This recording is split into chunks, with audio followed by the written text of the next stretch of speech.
Дети – это милость Всевышнего Аллаха, дарованная человечеству. Они наполняют нашу жизнь смыслом. Ребенок нуждается в правильном воспитании, от которого зависит наше будущее. Основная ответственность за воспитание детей возлагается на родителей и учителей. Ахмед Аюбов, преподаватель Корана в Кораническом центре Аль-Джазария. С 2019 года он обучает детей и взрослых чтению священной книги мусульман. Ама, добрый день, я вас приветствую. Амад, как мы знаем, вы уже 5 лет работаете учителем Корана. Расскажите, пожалуйста, как вы пришли к этому и расскажите про свою работу. Учитель Корана – это, конечно же, великое призвание. Вообще быть учителем Корана – это от Аллаха великая милость человеку, которая дается в жизни. Соответственно, мусульманин, который имеет свои жизненные цели, он должен понимать, что Слово Всевышнего Аллаха является на первом месте. И, конечно же, я к этому стремился. Хотел знать, в первую очередь, хотел знать правильное чтение Корана, обучился, обучился в медресе Икра. И потом, альхамдулилля, по милости Аллаха, я стал учителем Корана. Соответственно, вначале было трудно, потому что опыта не было. Я начал с детьми работать именно, начиная с детьми, ходя домой, к родителям, которые приглашали, звонили и так далее. А потом уже начал в медресе работать с детьми. И в разном медресе работал, 2 минимум. И вот так начался мой жизненный путь в обучении Корана детей и взрослых. Расскажите про работу с детьми. По какой методике она проводится и какие они сегодняшние наши дети? Наши дети, альхамдулилля, сегодня проявляют интерес, начиная с 6-7 лет возраста.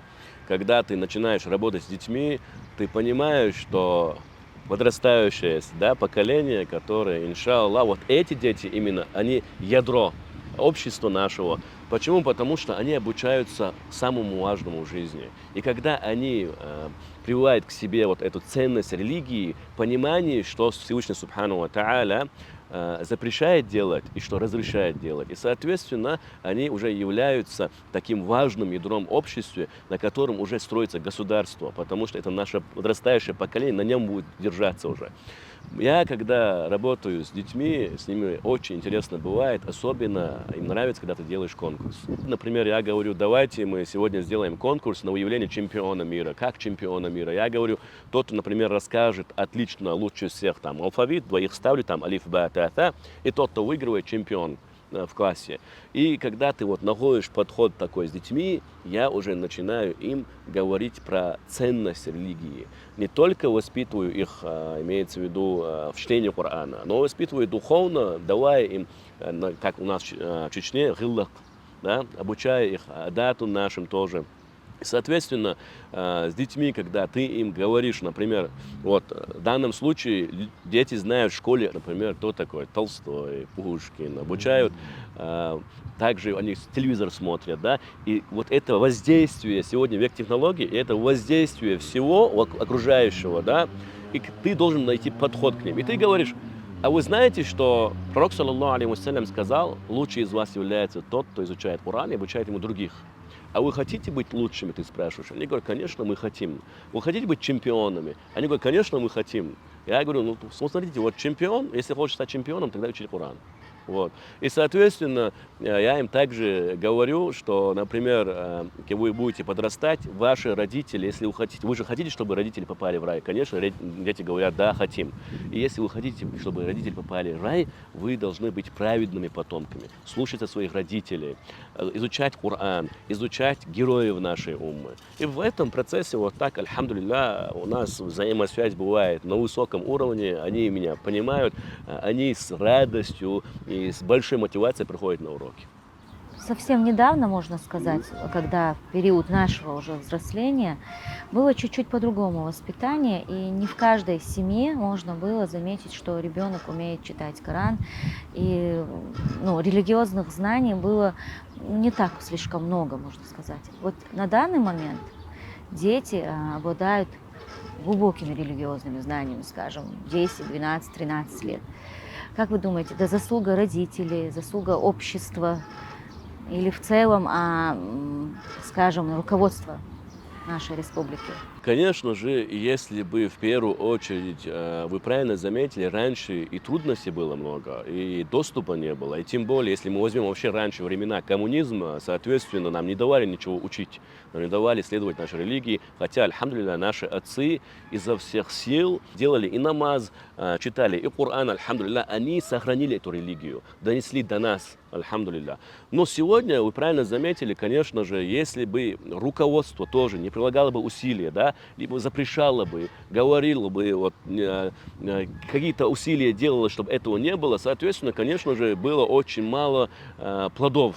Но, альхамдулилля, сегодня, наоборот, руководство призывает, говорит, строит медресе, строит школу хафизов, открывают мечети. У нас, альхамдулилля, много мечетей. Мы занимаем мировых конкурсов первые места. Альхамдулилля, у нас вот Муса Гайтиев тоже занял первое место недавно в Татарстане, который прошел. Да? У нас школа хафиза заняла первое место в Джидде городе в конкурсе. И, соответственно, вы правильно спрашиваете, что руководство, оно приложило много усилий, прилагает усилия.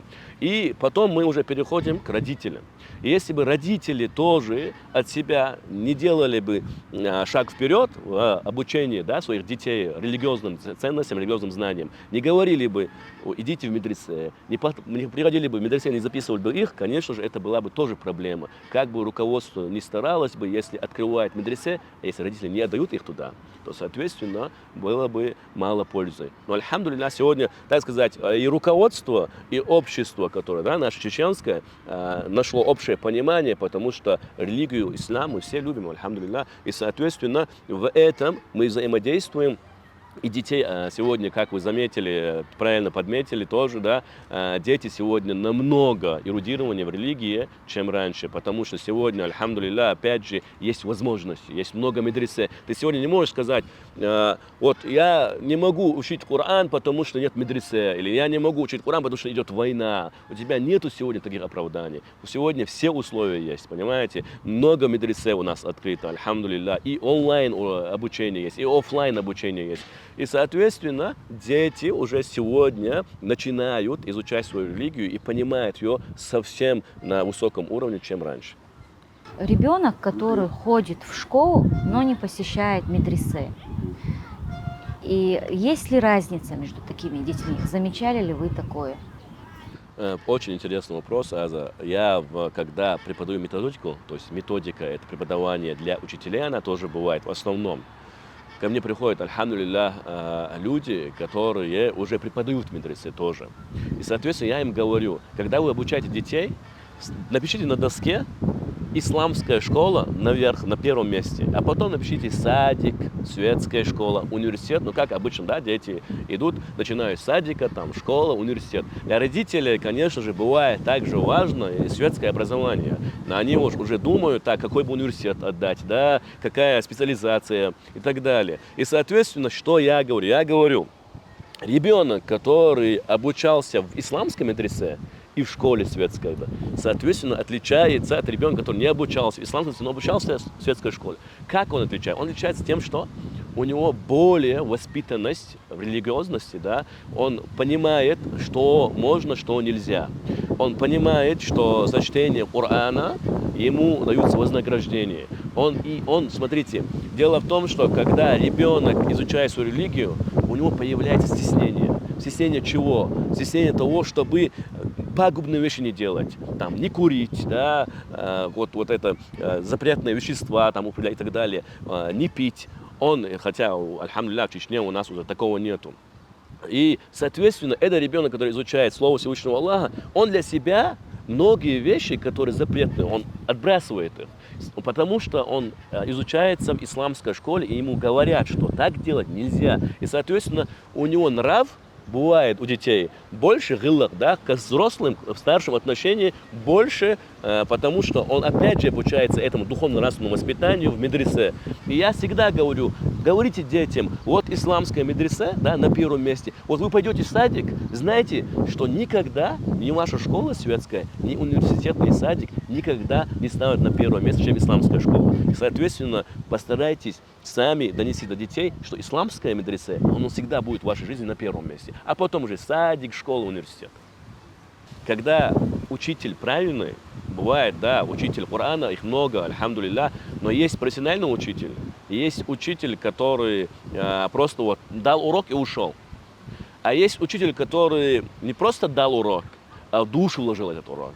То есть, например, ты правильно заметила, ребенок, который идет в медресе и получает знания, какие еще знания плюс, кроме чтения Корана? Например, я говорю, вот я хочу рассказать историю. В одном из школ или в садике, когда детей усадили, их учительница или воспитательница спросила: какова ваша мечта, кем вы хотите стать? И разные дети начали говорить: я хочу стать космонавтом, там кто-то сказал бизнесменом, там кто-то сказал учителем и так далее. И всего лишь один ребенок на весь класс сказал: я хочу стать Халидом бин Валидом. И тогда воспитательница удивляется и спрашивает: а почему у тебя вот такое рвение стать именно таким человеком, то есть именно Халидом бин Валидом? И ребенок говорит: когда моя мама, я запомнил это имя и эту личность. Почему? Потому что каждый раз перед сном, каждый раз перед сном моя мама мне рассказывала про Халида бин Валида. Она говорила про его мужество, да, какой он был великий полководец, ни одного сражения не проиграл. И, соответственно, у меня это уже все запомнилось, это имя, я хочу стать им. И поэтому я призываю и говорю: пожалуйста, уважаемые родители, называйте им имена героев ислама. Не говорите, например, что есть вот этот герой, который футболист, там, я не знаю, боец там, и так далее. Призывайте и говорите имя Мухаммад, саллаллаху алейхи вассалям, мы и так знаем. Самый великий среди всех творений Всевышнего Аллаха, любимец Аллаха, наш любимец. Потом сподвижники Абу Бакр ас-Сиддик. После пророков Абу Бакр ас-Сиддик самый великий человек. Потом Умар ибн Хаттаб, Усман бин Аффан, Али бин Абу Талиб. Хотя бы имена этих 4 праведных халифов, чтобы они сказали: послушайте, уважаемые наши дети, знаете, когда вас спросят, кто для вас герои, перечислите эти имена, начиная с Мухаммада, саллаллаху алейхи, да, пророков, асхабов, знаете эти имена. И если мы даем им вот такое воспитание, когда на улице идет ребенок, да, у нас сегодня блогеров тоже много, они бывают на улице, спрашивают, подходят, говорят про религию. И тебе бывает стыдно, когда на элементарные вопросы даже некоторые взрослые не отвечают. Ты правильно заметил, даже дети лучше могут знать, чем некоторые взрослые. И, соответственно, но это опять же тот момент, что раньше было трудно. Понимаете? То есть не было такого доступа, как сегодня, религии. Ну, это самые достойные примеры для подражания для Да, наших конечно, детей. конечно. И я говорю своим ученикам, которые обучаются методике преподавания, да, я им говорю, своим муталим, студентам, говорите, пожалуйста, вот эти, напишите на доске 4 имена праведных халифов и скажите, запомните их, 5 минут не надо. И, соответственно, ты внесешь свою лепту. Если я так буду говорить, если ты будешь так говорить детям, они на улице, когда блогер подойдет и спросит, да, а какие имена героев вы знаете? И он скажет, например, да, я знаю имена героев, начиная с пророков и с подвижников. Вот они для меня герои. Соответственно, альхамдулилля, с таким пониманием и с таким рвением любви к исламу ребенок воспитывается уже духовно-нравственно на высоком уровне. Понимаете? Вот что, это очень важно, я считаю. Амад, а насколько важно духовно-нравственное воспитание детей в исламе? И каким должно быть воспитание детей в исламе, на ваш взгляд? В первую очередь, если родитель хочет, чтобы его в судный день, да, ему были награды, он должен воспитывать своего ребенка в духе ислама. То есть Всевышний Аллах Субхану ва Тааля дает огромные блага родителям, которые правильно воспитывают своих детей. Смотрите, пророк, саллаллаху алейхи вассалям, в хадисе, где говорится про 3 категорий, приводит в 3 категории праведного потомка. Да? То есть этот праведный потомок, если будет делать дуа, даже после смерти родителей, да, за это дуа принимается. И если человек делает дуа и говорит: о Аллах, проси мою маму, моего папу, даруй им высший рай, это дуа принимается, если это праведный потомок. Даже если родители не живы, после смерти имеется в виду. Соответственно, если я говорю, если вы хотите сделать вклад в будущую жизнь, воспитывайте своих детей в духе ислама. Каково оно должно быть? В первую очередь, я считаю, соответственно, мать или отец должны отдать ребенка в исламской медресе. В исламском медресе их воспитывают уже духа ислама, им читают Коран, обучают Корану, их обучают намазу, их обучают арканам ислама, имана, ихсан. И, соответственно, когда уже дети впитывают в себя эту важную, основополагающую информацию, да, которая нужна для жизни и для будущего, и в настоящее, они начинают уже вести себя по-другому. То есть по-другому как понять? Они приносят пользу для общества, для государства, потому что они богоразумные, они воспитаны, они боятся Всевышнего Аллаха. А человек, который боится Всевышнего Аллаха, он всегда будет придерживаться правильной дороги. Он будет бояться сделать что-то плохое людям. Понимаете, даже если у него, да, мы все люди, мы не пророки, мы простые люди, у нас есть ошибка, у нас есть грехи, даже если человек с кем-то несправедливо поступит, он будет сожалеть об этом. И он сделает все, чтобы в следующий раз это не повторилось. А человек, который не воспитывается в духе ислама, ни в исламском медресе не учился, да, ни родители дома не обучают, вот, тогда этот человек уже, понимаете, приносит больше вреда государству, чем пользу. Как оно должно воспитываться? Я считаю, что, соответственно, в первую очередь родители должны вложить это в своего ребенка. Если отец, да, знает там, как совершает намаз и так далее, объяснить, отдать ребенка в медресе. Но я призываю наших уважаемых зрителей и родителей, чтобы они не упускали ни в коем случае возможности обучать своих детей фатиха. Потому что ученые сказали, что если ты обучил своего ребенка фатиха, не отдавать исламскому медресе, а сперва обучить фатиха, а потом можешь отдать. Они сказали, что за каждую прочитанную эту фатиху, букву, да, и в намазе, и так, это все также будет благо для человека, который их обучал. И, соответственно, сегодня у родителей есть возможность, да, чтобы эти блага не отдавались учителю, который будет их обучать, а эти блага, чтобы им доставались. Альхамдулилля, у вас есть сегодня возможность это сделать. И правильное воспитание родителей, которые спросили, что нужно для этого, что в первую очередь нужно давать им понять, что надо бояться Всевышнего Аллаха, слушаться Всевышнего Аллаха. Смотрите, когда ребенок, я привел вот момент в садике или в школе, который, да, про хайр бин валид, если мама, почему я говорю мама, потому что мы знаем хадис пророка, саллаллаху алейхи, когда человек подошел к пророку и спросил: «Я Расулуллах, кто важнее, да, мать или отец? Вот в жизни кто важнее, да, родители, что дети?» Он сказал: «Твоя мать». Кому я должен больше предпочтения отдавать, да? Просто он сказал: «Твоя мать». Он спросил еще раз: «Твоя мать», еще раз: «Твоя мать». И только на четвертый раз: «Отец». В этом ни в коем случае не имеется в виду, что отец какой-то нижний ранг там и так далее. Просто мама уделяет больше внимания воспитанию детей, и в начале жизни, первые годы детей, ребенка смотрит мама. И, соответственно, ребенок уже к маме имеет особые отношения. И в этом плане, если мама сама обучалась в медресе, у нас, альхамдулилля, вы правильно заметили, сестры сегодня. Посмотрите, для нас это огромная радость, когда сестры приходят в медресе, потому что они являются людьми, которые воспитывают нацию, они воспитывают мужчин. Они, если правильно их воспитают, то будет уже сильное общество, сильное государство, которое будет идти по правильному пути. И, соответственно, я говорю, альхамдулилля, когда сестры обучаются Корану. Вот имам Аш-Шафии, да, рахимахуллах, он 5 лет его обучала мать Корану. Обучала мать Корану. И, соответственно, когда вы спрашиваете, с чего, как вы считаете, с чего надо начать, я считаю, что мама, если она хоть немного знакома, да, она знакома с исламом, она должна обучать, говорить перед сном можно, да, можно перед тем, как выйти, или давать ему подарок, сказать: «Я дам тебе подарок, если ты это выучишь». Я говорю: «Кто наш Господь?» Ребенок отвечает: «Аллах». Я говорю: «Какова наша религия?»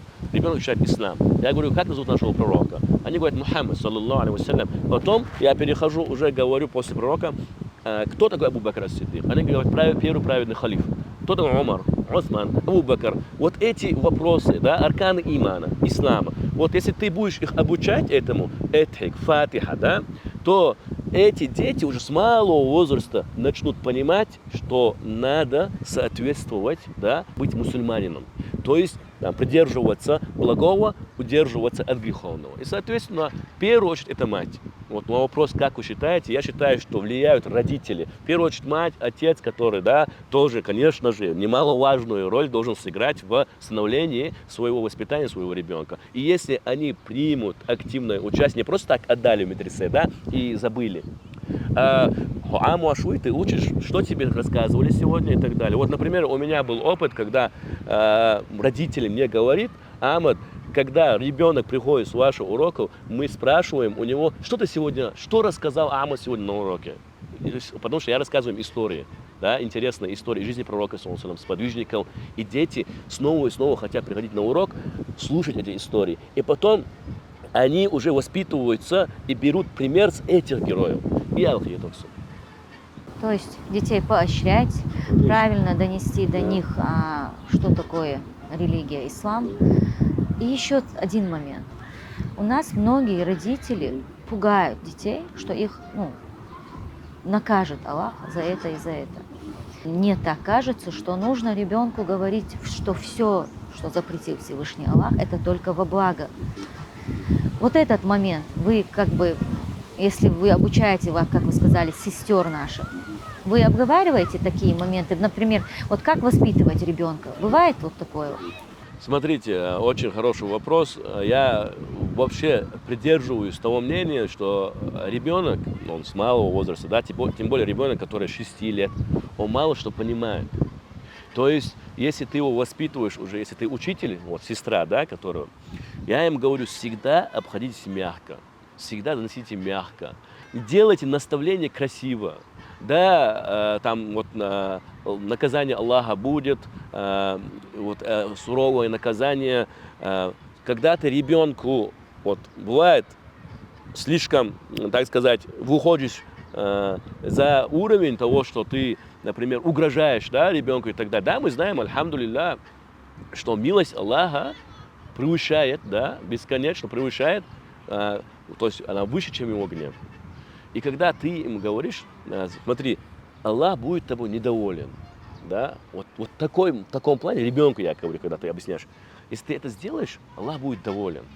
Если ты это сделаешь, тебе будет награды. Если ты это сделаешь, не только тебе будет награда, но и мне будет награда, так как если ты будешь слушать меня, если я тебя правильно воспитаю. Если я тебя воспитаю в исламе, то есть ты же любишь маму? Люблю.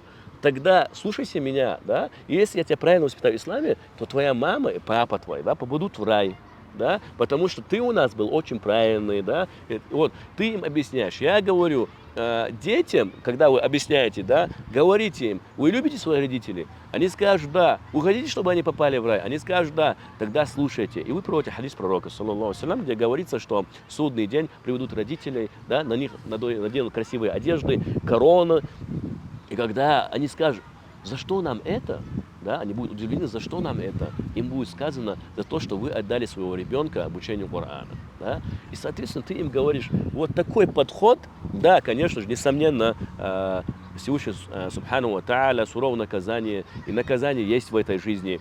Когда ребенку ты просто говоришь, что Всевышний Аллах простит, если ты сделаешь, да, когда он уже будет в возрасте, отвечает за свои поступки, да, Аллах простит, если ты сделаешь, чтобы вот правильное донесение религии, правильное в каком плане? В том, что давать ему больше информации о том, что надо делать правильно, да, и, соответственно, он уже будет бояться. Не так, что ты палкой берешь, там, бывает, да, хотя это разрешено там немного, да, что то, что урок не учителю и так далее, а не так, что там до крови и так далее. Просто если ты можешь другой подход сделать, более мягкий подход, объяснить, донести до человека, я считаю, что ребенок тебя даже может лучше понять.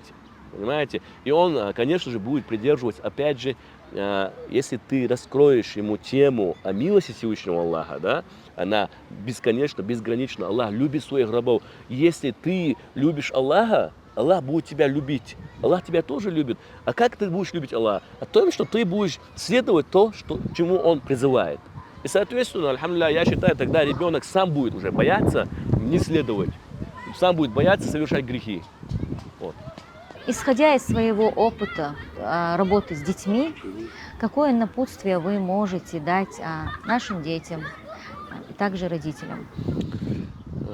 В первую очередь я бы призвал наших родителей, потому что они ответственны за детей своих, чтобы они отдавали в медресе обучаться священному Корану, обучаться намазу, обучаться этике, чтобы отдавали. Это в первую очередь.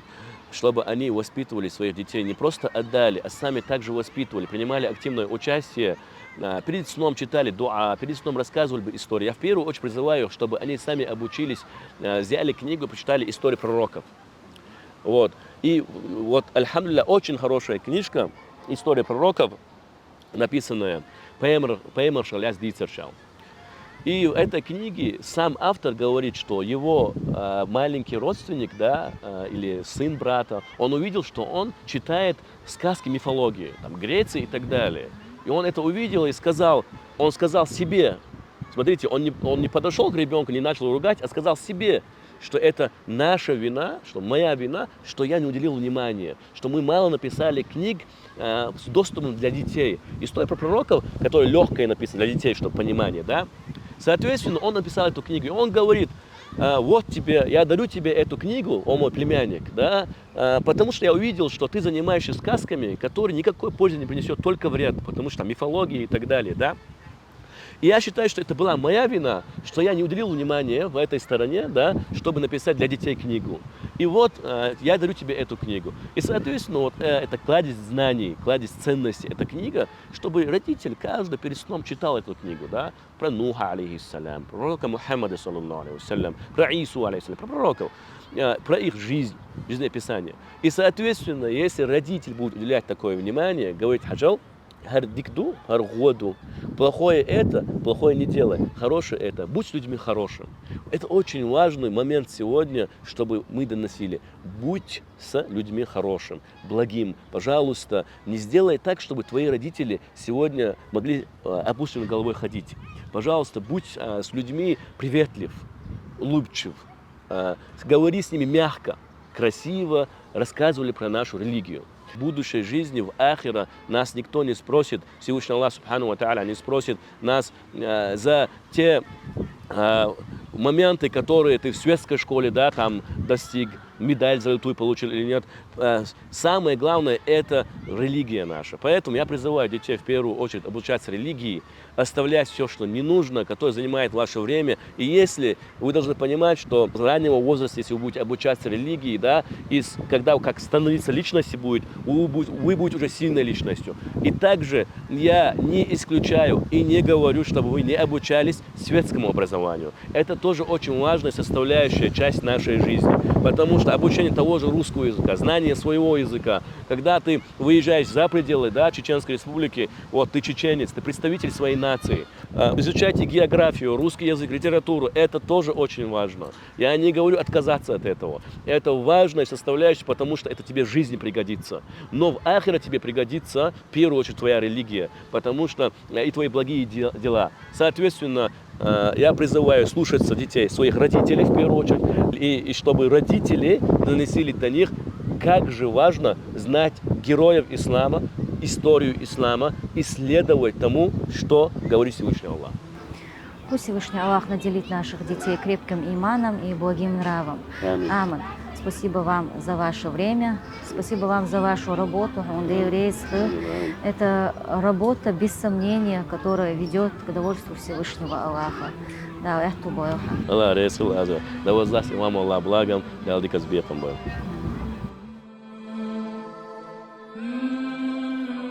Дети – это доверенность, данная нам Всевышним Аллахом, и мы будем в ответе за них. Пророк Мухаммад, да благословит его Аллах и приветствует, сказал: лучшее, что родитель может даровать своему ребенку, это хорошее воспитание.